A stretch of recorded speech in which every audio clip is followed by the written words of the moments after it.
हम लोग पढ़ेंगे पक्सीनिया के बारे में। पक्सीनिया जो है वो बेसिडियोमाइकोटिना में आता है। बेसिडियोमाइकोटिना में जितने भी फंगस आता है बेसिडियोमाइसिटिस बनाते हैं। बेसिडियोमाइकोटिना के जितने भी फंगस है बेसिडियोस्पोर्स बनता है उससे, ठीक है। और पक्सीनिया जो है उससे एक टाइप के डिजीज होते हैं, पूरी तरह से पैरासाइट है, बिल्कुल सेप्रोफाइट भी नहीं है। पक्सीनिया एक पैरासाइटिक फंगस होता है, ठीक है। इससे होता है रास्ट डिजीज, और रास्ट डिजीज ज़्यादातर सीरियल प्लांट जैसे व्हीट, ज्वार, बाजरा, ये सब चीज़ों में रास्ट डिजीज फैलाते हैं, ठीक है। और हेट्रोसियस फंजाई मतलब इसका जो लाइफ साइकिल है वो 2 होस्ट में पूरा होता है। पहला होस्ट रहता है व्हीट प्लांट और दूसरा रहता है बारबेरी लीफ में अटैक करता है और व्हीट लीफ में, ठीक है। प्राइमरी होस्ट बोलेंगे हम व्हीट लीफ और secondary host barberry leaf. India में 3 टाइप के रास्ट डिजीज पाए जाते हैं। एक ब्लैक रास्ट, दूसरा ब्राउन रस्ट, थर्ड है येलो रस्ट, ठीक है। ब्लैक रास्ट डिजीज जो है वो पक्सीनिया ग्रैमिनीज ट्रिटिसाई से होता है, और ब्राउन और ये ऑरेंज रस्ट जो है पक्सीनिया ग्रैमिनीज रिकॉन्डिटा एंड पक्सीनिया ग्रैमिनीज ट्रिटिसिना से होता है। येलो रस्ट डिजीज जो है पक्सीनिया ग्रैमिनीज स्ट्राइफॉर्मिस और ग्लूमेरम से होता है। 3 टाइप के रस्ट डिजीज जो है इंडिया में पाया जाता है, ठीक है। और पक्सीनिया ग्रैमिनीज ट्रिटिसाई जो है इसको मैक्रोसाइक्लिक फंगस बोला जाता है। मैक्रोसाइक्लिक फंगस इसका मतलब है 5 टाइप के स्पोर्स। इसके जो लाइफ साइकिल है इसमें 5 टाइप के स्पोर्स बनते हैं, और 5 स्टेजेस में 5 टाइप के स्पोर्स बनते हैं, ठीक है। सबसे पहला जो है स्टेज 0 को हम बोलेंगे पिक्निडियल स्टेज। स्टेज 1 को बोलेंगे एसिडियल स्टेज, और स्टेज 2 को यूरिडियल स्टेज, स्टेज 3 टिल्यूटो स्टेज और स्टेज 4 बेसिडियल स्टेज। इतने सारे चीज़ों को पढ़ने में कठिन लग रहा है, लेकिन जब स्टेज को देखेंगे वो समझ में आ जाएगा, ठीक है। अब हम सबसे पहला लाइफ साइकिल जो शुरू होता है उसको हम शुरू से देखेंगे। Life cycle on wheat. सबसे पहले पक्सीनिया का जो फंगस है वो व्हीट प्लांट पर अटैक करते हैं, ठीक है। तो व्हीट का जो लीफ है उसमें व्हीट का जो लीफ होता है उसमें ब्राउन रेड कलर के पस्ट्यूल्स दिखते हैं। ब्राउन रेड कलर का धब्बा दिखने लगता है, जिसको हम बोलेंगे यूरिडियोस्पोर्स, ठीक है। और बाद में स्टेम में आ जाता है वो। स्टेम में जब ब्लैक ब्राउन कलर का दिखने लगता है उसको हम बोलेंगे टेल्यूटोस्पोर्स, ठीक है। सबसे पहले है व्हीट प्लांट के लीफ में अटैक करता है, और लीफ के जो स्टोमेटा है उस स्टोमेटा के अंदर से ठीक एपिडर्मिस के नीचे इकट्ठा हो जाता है। सबसे पहले पक्सीनिया का जो फंगस है वो एपिडर्मिस के स्टोमेटा से अंदर आएगा और आके स्टोमेटा के नीचे जाके इकट्ठा हो जाता है बहुत सारा, और हाइफी जो है डिवीजन कर करके बहुत सारा माइसिलियम बनाएंगे और पूरे एपिडर्मिस के नीचे इकट्ठा हो जाता है। उसको बोला जाता है एप्रेसोरियम बोलते हैं, ठीक है। उसके बाद क्या होता है, इसमें डिवीजन होता रहता है, और बहुत ज़्यादा डिवीजन होने के बाद माइसिलियम जब बहुत ज़्यादा बढ़ जाएगा तो एपिडर्मिस जो है रप्चर हो जाता है, एपिडर्मिस फट जाता है। एपिडर्मिस फटने से अंदर के जो माइसिलियम है वो बाहर निकल आता है, ठीक है, और उसमें स्पोर बन जाता है, जिसको हम बोलेंगे यूरोडोस्पोर। इस टाइप के स्पोर बनते हैं। सबसे पहले माइसिलियम में 2 न्यूक्लियस है, दोनों न्यूक्लियस माइटोटिक डिवीजन से डिवीजन करते हैं तो 4 बना। 4 के बाद इसका साइज जो है गोल हो जाता है, ऊपर के भागों का साइज, और बाई लेयर, बाहर का लेयर स्पाइनी होता है, अंदर का लेयर स्मूथ होता है, 2 न्यूक्लियस रहता है। इसको हम बोलेंगे यूरोडोस्पोर्स। ऐसे बहुत सारे स्पोर बन जाएंगे। हवा से उड़ जाता है, उड़ के ये क्या करता है, जाके सॉइल में गिर जाता है और दूसरे पत्ती पर जाके अटैक करता है, ठीक है। सबसे पहले शुरुआत देख लेते हैं। ऊपर वाला भाग जो है वो रटने वाला चीज है, यहाँ से हम शुरू करेंगे, ठीक है। पक्सीनिया का जो फंगस है पक्सिनिया फंगस सबसे पहले गेहूं के लीफ पर अटैक करते हैं। ठीक है, फरवरी का लास्ट वीक और मार्च के फर्स्ट वीक में ज्यादातर ये इन्फेक्शन करते हैं। ठीक है, लीफ में आके ठीक एपिडर्मिस के नीचे जाके इकट्ठा हो जाता है इसके हाइफी, और हाइफी में डिवीजन होता रहता है, बहुत सारा माइसिलियम बन जाता है, और ये माइसिलियम एपिडर्मिस के नीचे इकट्ठा होने से एपिडर्मिस जो है फूल जाता है।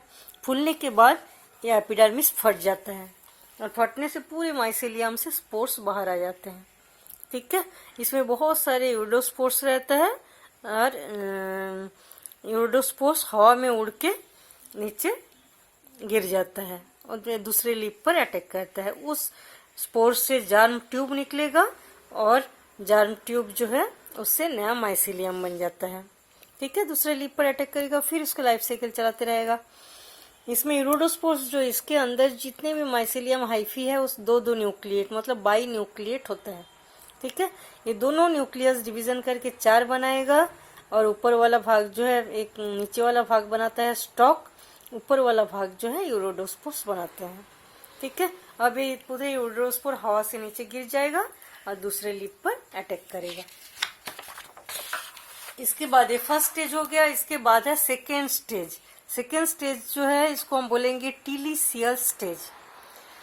जो माइसिलियम एपिडर्मिस के नीचे, फीट लिप के एपिडर्मिस के नीचे जो माइसिलियम पहले से था जिससे यूरोडोस्पोर बना था, उसी माइसिलियम, यूरोडोस्पोर तो गिर गया हवा से, तो उसी माइसिलियम में दूसरे टाइप के स्पोर बनता है जिसको हम बोलेंगे टिल्यूटोस्पोर। ठीक है, सबसे पहले माइसिलियम जो है उसमें डाइकैरियोटिक होता है, 2 न्यूक्लियस रहता है, 2 न्यूक्लियस माइटोटिक डिवीजन से 4 न्यूक्लियस बनाएगा। नीचे वाला भाग जो है वो बनाता है स्टॉक, और ऊपर वाला भाग डिवीजन करके 2 न्यूक्लियस का 2 चेम्बर बनता है। ठीक है, और इसमें जार्मपोर, एक जार्मपोर इस जगह में रहता है, एक ऊपर जार्मपोर रहता है, 2 जार्मपोर रहता है। ब्लैक रस्ट बोलेंगे जब पक्सिनिया में टिलिसियल स्टेज हो जाएगा, गेहूं में अटैक करेगा, उसको हम क्या बोलेंगे? ब्लैक रस्ट, क्योंकि ब्लैक ब्राउन कलर का होता है। इसमें भी माइसिलियम जो है बहुत ज्यादा एपिडर्मिस के नीचे इकट्ठा रहता है, उसमें डिवीजन होने लगता है, और एपिडर्मिस जो है वो रप्चर होके बाहर स्पोर निकल आते हैं। एक स्पोर को देखेंगे तो इस टाइप का होता है, 2 चेम्बर रहता है, एक स्टॉक रहता है, और दोनों में 2 डाइकैरियोटिक न्यूक्लियस। ठीक है, अब क्या होता है, ये ऊपर वाला जो टिलोटोस्पोर है वो भी हवा से सब नीचे आ जाता है, हवा से गिर जाता है। गिर के टिलोटोस्पोर जो है सॉयल में आ जाता है, गिरने के बाद सॉयल में आ जाता है। सॉयल में आने के बाद इसमें जो स्टेज आता है इसको हम बोलेंगे बेसिडियल स्टेज। ये थर्ड स्टेज है, पहला यूरोडोस्पोर, दूसरा टिलेटोस्पोर, और थर्ड वाला है बेसिडियल स्टेज जिसमें बनता है बेसिडियोस्पोर्स। ठीक है, तो टिलेटोस्पोर जो है वो फेवरेबल कंडीशन पाके जर्मिनेशन करना चालू करते हैं। सबसे पहले टिलेटोस्पोर जो है एक स्टॉक रहता है और 2 चेम्बर, दोनों चेम्बर में जार्मपोर रहता है, ऊपर भी जार्मपोर रहता है और इसके साइड में जार्मपोर रहता है। ठीक है, तो ये वाटर को एब्जॉर्ब करेगा, पानी को अवशोषित करता है, करने के बाद इस जार्मपोर से भी एक ट्यूब लाइक स्ट्रक्चर बनेगा, ऊपर के जार्मपोर से भी एक ट्यूब लाइक स्ट्रक्चर बनता है। जार्मपोर जो है उस जगह से ट्यूबुलर स्ट्रक्चर बनता है, जिस स्ट्रक्चर को हम बोलेंगे प्रोमाइसेलियम। इस टाइप के जो स्ट्रक्चर बनता है इसको हम बोलेंगे प्रोमाइसेलियम। अब क्या होता है, इसके अंदर जो न्यूक्लियस है, दोनों चेम्बर में जो न्यूक्लियस है वो उस आउटग्रोथ में चला जाता है। प्रोमाइसेलियम में दोनों न्यूक्लियस चला जाता है। ठीक है, जाने के बाद क्या होता है, इस न्यूक्लियस में डिवीजन चालू हो जाता है, मियोसिस डिवीजन। इस न्यूक्लियस में मियोसिस डिवीजन होगा। मियोसिस डिवीजन में एक न्यूक्लियस से 4 न्यूक्लियस बनता है, तो इसके आउटग्रोथ लाइक स्ट्रक्चर में 4 न्यूक्लियस बन गया डिवीजन से। ठीक है, और 4 न्यूक्लियस बनने के बाद इसमें सेप्टा का फॉर्मेशन होता है। सेप्टा का फॉर्मेशन होने से 4 अलग अलग सेल बन गया, 4 अलग अलग सेल बन गया, इसको हम बोलेंगे बेसिडियम। अब क्या होता है, चारों सेल में छोटे छोटे फिंगर लाइक आउटग्रोथ बनता है, इसको हम बोलेंगे स्टेरिगमेटा। और ये जो चारों न्यूक्लियस बना है, चारों न्यूक्लियस उस फिंगर लाइक आउटग्रोथ में चला जाता है। ठीक है, चले जाने के बाद क्या होता है, इसको हम बोलेंगे बेसिडियोस्पोर। ये हवा से उड़ के फिर बारबेरी लीफ में अटैक करता है। इसमें 2 प्लस स्ट्रेन का रहता है न्यूक्लियस और 2 माइनस स्ट्रेन। ये बेसिडियोस्पोर्स चला जाता है बारबेरी लीफ में। इसको और एक बार रिपीट कर देती हूँ। जो टिलिटोस स्टेज बना, यूरोडियोस्पोर जो है उसी माइसिलियम में टेरेटोस्पोर बनता है, और टेरेटोस्पोर फिर निकल जाता है हवा से निकल के वो सॉइल में आ जाता है। सॉइल में 3rd स्टेज चालू होता है जिसको हम बोलेंगे बेसिडियल स्टेज। ठीक है, और सॉइल में आने के बाद पानी को एब्जॉर्ब करके इसके जो जार्म पोर है, इस जार्म पोर से ट्यूब लाइक स्ट्रक्चर निकलता है जिसको हम बोलेंगे प्रोमाइसिलियम। अब इस ट्यूब लाइक स्ट्रक्चर में इनके अंदर की न्यूक्लियस आ जाता है। अंदर की न्यूक्लियस ट्यूब लाइक स्ट्रक्चर में आ गया। अब आने के बाद क्या होता है, इसके न्यूक्लियस मियोसिस डिवीजन करेगा। इसके अंदर के न्यूक्लियस मियोसिस डिवीजन से 4 न्यूक्लियस बनाते हैं। 4 न्यूक्लियस बनने के बाद इसमें वॉल फॉर्मेशन होता है, 4 सेल बन गया, और चारों सेल से आउटग्रोथ लाइक स्ट्रक्चर बनता है जिसको हम बोलेंगे स्टेरिकमेटा। अब इस आउटग्रोथ लाइक स्ट्रक्चर में भी न्यूक्लियस चला जाता है। चारों न्यूक्लियस इस आउटग्रोथ लाइक स्ट्रक्चर में आ जाता है। इसमें 2 प्लस स्ट्रेन का रहता है, 2 माइनस स्ट्रेन का। और इस जो है स्पोर, बेसिडियोस्पोर बोलेंगे। इस बेसिडियोस्पोर फिर झड़ जाता है, झड़ के आ जाता है बारबेरी लीफ में। बारबेरी लीफ जो है वो 4th स्टेज है। बारबेरी लीफ में 4th स्टेज रहता है पक्सिनिया का। ठीक है, बारबेरी लीफ के अपर सरफेस मतलब डॉर्सल सरफेस में, ऊपर के सरफेस में जाके येलो कलर के पस्ट्यूल्स, येलो कलर के ऐसे स्ट्रक्चर बन जाता है। ठीक है, इस टाइप का स्ट्रक्चर बारबेरी लीफ में येलो कलर का अपर सरफेस में बनने से पता चलेगा कि उसमें पक्सिनिया का इन्फेक्शन हो गया है। ठीक है, तो इस कलर, इसको हम अच्छे से देखेंगे तो इस टाइप का दिखेगा। ठीक, एपिडर्मिस के नीचे एक फ्लक्स शेप स्ट्रक्चर, ये ऊपर डॉर्सल सरफेस में जाने के बाद एपिडर्मिस के स्टोमेटा से अंदर चला जाता है। ठीक है, अंदर जाके एक फ्लक्स शेप स्ट्रक्चर बनाता है। ऐसे फ्लक्स शेप स्ट्रक्चर बनाया, और उस फ्लक्स शेप स्ट्रक्चर में छोटे छोटे स्पर्मियोफोर यूनिसेल्यूलर फिलामेंटस स्ट्रक्चर बनाता है। यूनिसेल्यूलर फिलामेंटस स्ट्रक्चर, क्योंकि इस माइसिलियम में डिवीजन चालू हो जाता है। सबसे पहले एपिडर्मिस से नीचे जो माइसिलियम आएगा उसको हम बोलेंगे प्राइमरी माइसिलियम। उसमें बहुत ज्यादा डिवीजन होके बनता है सेकेंडरी न्यूक्लियस, सेकेंडरी माइसिलियम। ठीक है, और माइसिलियम चारों ओर से एक फ्लक्स शेप स्ट्रक्चर बनाता है, और उस फ्लक्स शेप स्ट्रक्चर में यूनिसेल्यूलर स्ट्रक्चर बनता है जिसको हम बोलेंगे स्पर्मेसियोफोर। इस स्ट्रक्चर को स्पर्मेसियोफोर, इस स्पर्मेसियोफोर के ऊपर बहुत सारे स्पोर बनते हैं जिसको हम बोलेंगे स्पर्मेसिया। ठीक है, और इस स्ट्रक्चर को बोलते हैं पिक्निडियम। पिक्निडियम। अब क्या होता है, ये फ्लक्स स्ट्रक्चर के अंदर बहुत सारे स्पर्मेशिया बना, इसके अंदर बहुत सारे पैराफाइसिस भी रहते हैं। यूनिसेल्यूलर हेयर लाइक स्ट्रक्चर जिसको हम बोलेंगे पैराफाइसिस। ठीक है, अब पैराफाइसिस बनता है और एक होल बन जाता है ऊपर, पोर जो है उसको हम बोलेंगे ऑस्टियोल। इस ऑस्टियोल से बहुत सारे स्पर्मेशिया, जो छोटे छोटे पोर बना, वो बाहर निकल जाता है। ठीक है, और निकलने के बाद एक म्यूसिलेजिनस मैट्रिक्स, यहाँ पूरे म्यूसिलेजिनस स्ट्रक्चर पाया जाता है, उसके अंदर स्पोर रहता है। ठीक है, और बहुत सारे जो पैराफाइसिस है ऊपर की ओर उठ जाता है जिसको हम बोलेंगे रिसेप्टिव हाइफी। बहुत सारे ब्रांचिंग स्ट्रक्चर ऊपर की ओर दिखाई देने लगते हैं जिसको क्या बोलेंगे हम, रिसेप्टिव हाइफी। ठीक है, अब ये जो स्पोर है इसमें कुछ प्लस स्ट्रेन के स्पोर है, कुछ माइनस स्ट्रेन के। तो ये रिसेप्टिव हाइफी से कुछ प्लस स्ट्रेन के स्पोर अंदर आ जाएगा, कुछ माइनस स्ट्रेन के स्पोर अंदर आ जाएगा, और फ्यूजन करके डाइकैरियोटिक न्यूक्लियस बनाते हैं। ठीक है, इस टाइप से बहुत सारे प्लस एंड माइनस स्ट्रेन के न्यूक्लियस फ्यूजन करके डाइकैरियोटिक न्यूक्लियस बनाते हैं। इसको और एक बार रिपीट कर देती हूँ।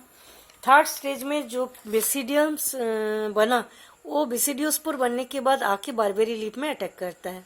बारबेरी लीफ में आके उसके डोर्सल सरफेस में येलो कलर के पस्ट्यूल्स बन जाता है, ठीक है, क्योंकि बारबेरी लीफ जो है वो सेकेंडरी होस्ट है, प्राइमरी होस्ट जो है व्हीट लीफ था। अब येलो पस्ट्यूल्स जो है स्टोमेटस से अंदर चला जाता है, इसका हाइफी स्टोमेटस से अंदर जाके एक कप लाइक स्ट्रक्चर बनाता है, जिसको हम क्या बोलेंगे, पिक्निडियल कप। तो पिक्निडियल कप को जब हम अच्छे से देखेंगे तो इस टाइप का स्ट्रक्चर दिखता है, ठीक है, एक फ्लक्स लाइक स्ट्रक्चर। और ऊपर स्ट्रोमेटस से अंदर चला गया हाइफी जाने के बाद रिवीजन करके बहुत सारे डाइकैरियोटिक न्यूक्लियस बनाया, और न्यूक्लियस बनाने के बाद यूनिसेल्युलर हाइफी बनाया, जिसको हम बोलेंगे स्पर्मेसियोफोर। और स्पर्मेसियोफोर के ऊपर बहुत सारे स्पोर बनता है, जिसको हम बोलेंगे स्पर्मेसिया। अब इसके ऊपर बहुत सारे हाइफी रहते हैं, कुछ हाइफी को हम बोलेंगे रिसेप्टिव हाइफी। अब कुछ हाइफी के आसपास जितने स्पोर्स हैं उसमें कुछ प्लस कुछ माइनस स्ट्रेन के होते हैं, प्लस और माइनस स्ट्रेन के हाइफी अंदर जाके डाइकैरियोटिक न्यूक्लियस बनाते हैं, ठीक है। अब ये डाइकैरियोटिक न्यूक्लियस जो अपर एपिडर्मिस के नीचे फ्लक्स शेप स्ट्रक्चर में डाइकैरियोटिक न्यूक्लियस बना, वो क्या होता है, डिवीजन करते करते पत्ती के लोअर सरफेस की तरफ चला जाता है। ये पत्ती का अपर सरफेस, ये पत्ती का लोअर सरफेस, ठीक है। और लोअर सरफेस में जाके बहुत सारा डिवीजन करके यहाँ भी एक कप लाइक स्ट्रक्चर बनाता है, जिसको हम क्या बोलेंगे, एसिडियम। तो लीफ के नीचे के सरफेस में चला जाएगा और एसिडियल बनाएगा, ठीक है। इसको हम नीचे के सरफेस में क्या होता है, लोअर सरफेस पर येलो कलर का ऐसे पस्ट्यूल्स बन जाता है, बहुत सारी येलो कलर का गोल गोल स्ट्रक्चर बारबेरी लीफ के लोअर सरफेस में दिखने लगेगा। इसका मतलब है एसिडियम भी बन गया, ठीक है। अब ये लोअर सरफेस में जाने के बाद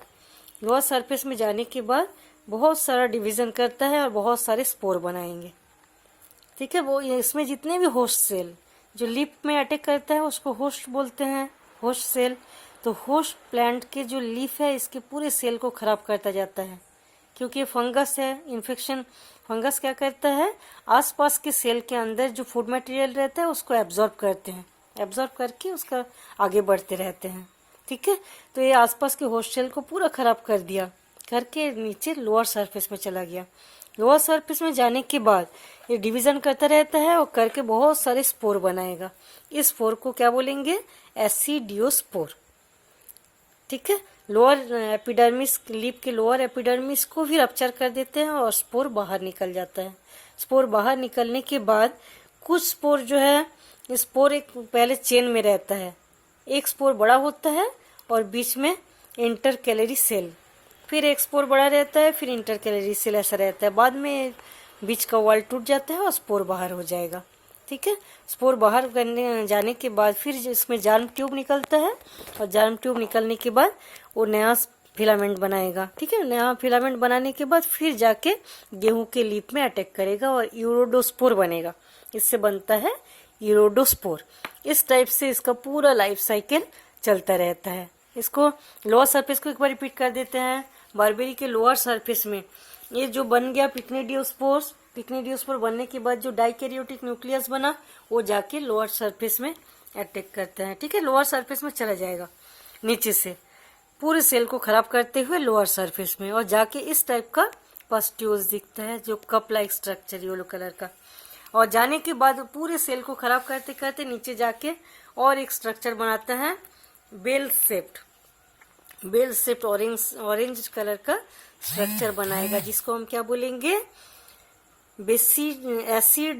एसिडियम, ठीक है, एसिडियम बोलेंगे। इसमें बहुत सारा डिवीजन होगा, बहुत सारे स्पोर बनेगा, इसको हम बोलेंगे एसिडियोस्पोर्स। और स्पोर्स बाहर निकल जाएगा, निकलने के बाद जार्म ट्यूब निकलेगा और नए गेहूं के लीफ पर जाके अटैक करते हैं, ठीक है।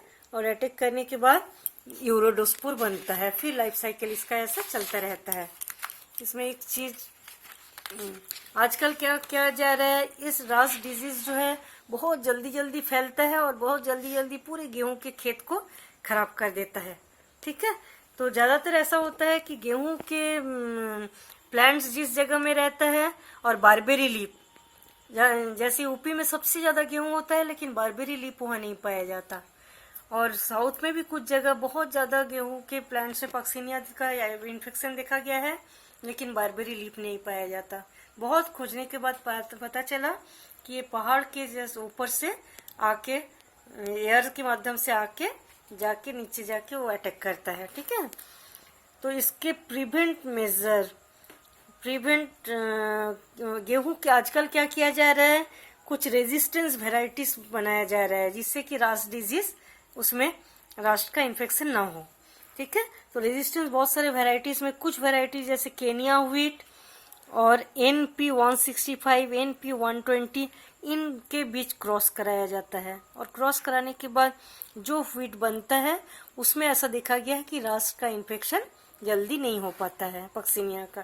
ठीक है, इस टाइप से इसको कंट्रोल करने की कोशिश किया जा रहा है।